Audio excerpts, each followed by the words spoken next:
앞선 8절로 12절에서 시인은 하나님께서 이스라엘 백성들에게 가나안 땅을 기업으로 주시기까지 하나님의 백성들 이스라엘을 구원하시고 가나안 정복 과정에서 함께 해주신 그 모든 하나님의 은총을 노래하며 찬양했었습니다.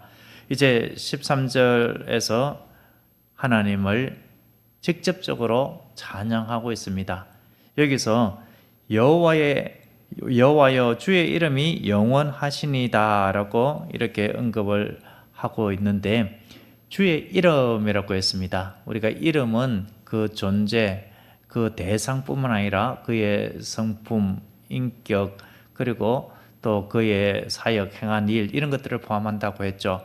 그렇기 때문에 여기서 주의 이름이라고 표현을 했기 때문에 하나님은 스스로 존재하시는 분, 홀로 한 분이신 분, 지극히 존귀하신 분, 자존자, 스스로 존재하시는 분, 그리고 사랑과 공의와 정의를 행하시는 분, 예나 지금이나 변함없이 긍휼로 인도하시는 분, 그리고 하나님의 백성을 택하시고 소유 삼아 주시는 분, 온 세상 만물을 다스리시고 피조세계, 특별히 자연 현상을 주관하실 뿐만 아니라 인류의 생사화복을 주관하시는 하나님, 특별히 하나님의 백성을 위하여서 하나님께서 대적자들은 멸하시고 하나님의 백성을 구원하시는 하나님, 애굽에서 구원하시고 하나님의 언약의 말씀을 신실히 이루심으로 택한 백성들에게 약속한 땅을 기업으로 주시는 하나님, 이러한 모든 의미들을 앞절에서부터 지금까지 언급한 그 모든 내용들을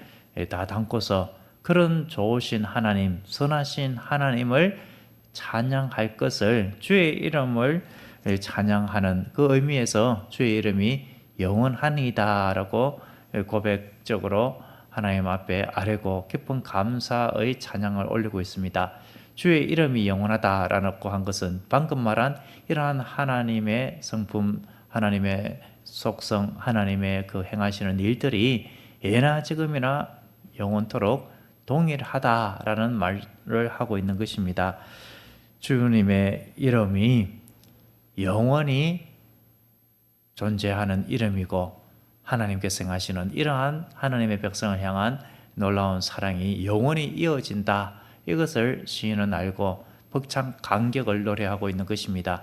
특별히 이스라엘 백성들을 광야길에서 보호해 주시고 건져 주신 하나님, 그러한 하나님을 찬양하고 있는 것이 13절 14절의 의미가 되겠습니다. 13절 하반은 또 어떻게 노래하고 있습니까? 여호와여 주를 기념함이 대대에 이르리이다 라고 하고 있습니다. 여기서 주를 기념함이라고 했는데, 기념은 회상, 회고하는 것, 이런 뜻이 있죠. 문맥적으로 주의 이름과 동일한 의미다, 이렇게 보면 되는데요. 주를 기념함, 이것은 주의 명성을 대대에 기념하고 기억하고 기리고 하나님의 그 이름, 명성을 높이는 그러한 의미에서 13절 하반에서 주를 기념함이 대대에 이르리이다 라고 하고 있습니다. 대대라는 것은 오고 오는 모든 세대들, 앞으로 모든 하나님의 백성들이 주님의 이름, 주의 명성, 하나님과 함께 하신 그 모든 일들을 기억하면서 전능하신 하나님, 위대하신 하나님, 택한 백성들과 함께하여 주시는 하나님, 그 하나님을 늘 기억하고 증거하리이다, 이렇게 고백적인 찬양을 하고 있습니다.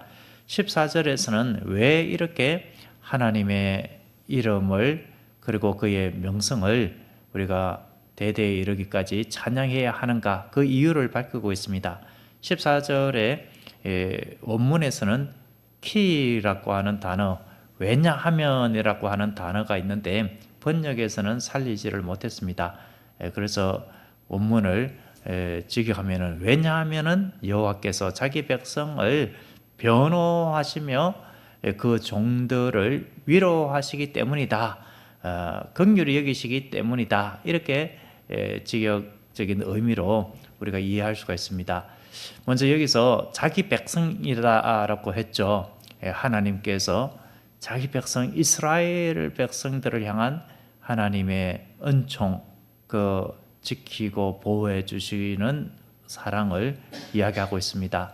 여기서 판단이라는 표현을 쓰고 있는데 자기 백성을 판단한다라고 할 때에 이 판단은 뭐 재판하다, 판결하다 이런 뜻인데 그런 뜻뿐만 아니라 신원하다라는 뜻이 있습니다. 신원하다라는 뜻이 억울함을 풀어주는 의미가 있죠. 하나님의 백성들 억울하고 힘든 일이 있을 때에 하나님께서 대신 변론해 주신다. 그래야해서 억울함을 풀어주신다라는 것이죠.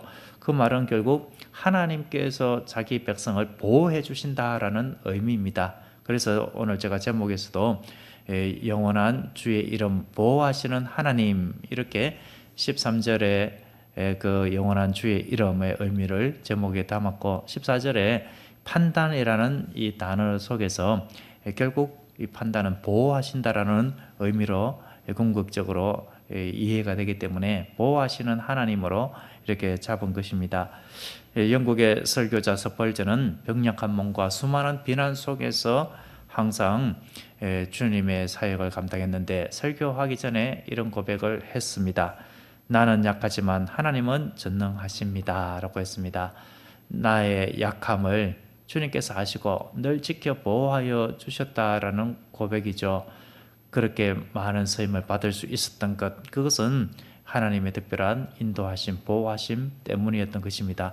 저도 조영기 목사님 참 귀한 분이시다. 어떻게 그렇게 사역을 잘하시고 참 능력 있게 하나님의 일을 감당할 수 있었을까 그런 생각들을 하면서 야, 참 대단하신 분이시구나, 참 능력의 종이로구나 이런 생각을 했는데 저는 잘 몰랐던 부분이 있었습니다. 돌아가시고 난 이후에 그분의 영상을 보면서 그렇게 몸이 골골하고 안 좋은 상태에서 그 모든 전 세계를 누비면서 사역을 감당했구나.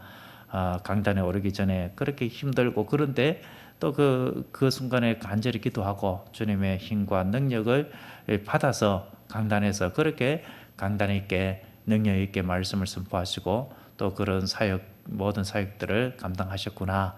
그런 것을 보게 되었었습니다. 연약한 가운데 지키고 보호해 주시고 권능으로 함께 해주시는 하나님, 그 하나님과 함께 동행한 귀한 종의 모습이었다. 이것을 보게 됩니다.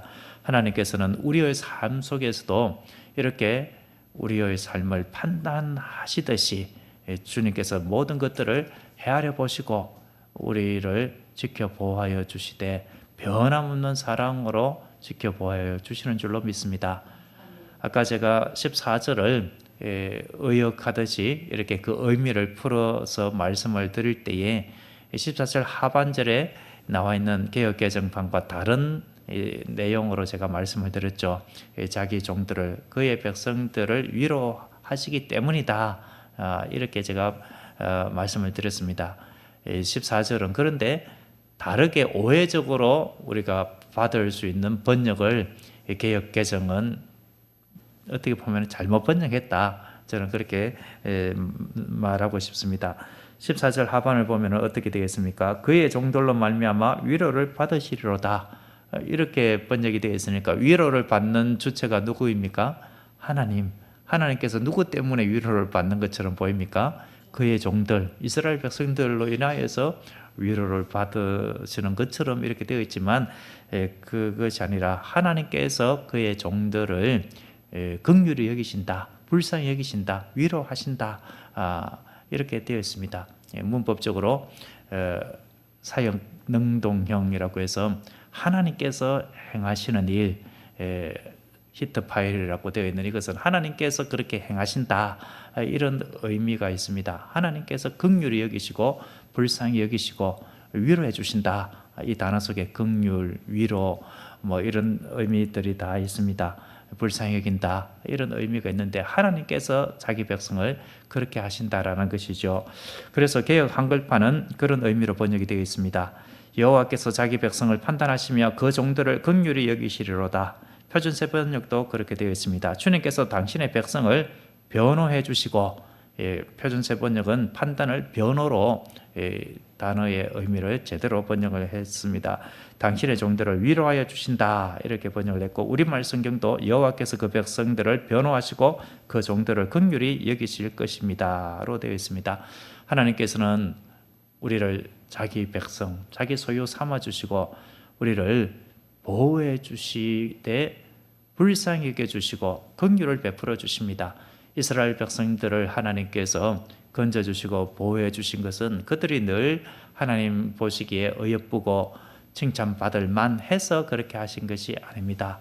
불쌍히 여겨 주시는 은혜, 긍휼히 여겨 주시는 은혜 때문이죠.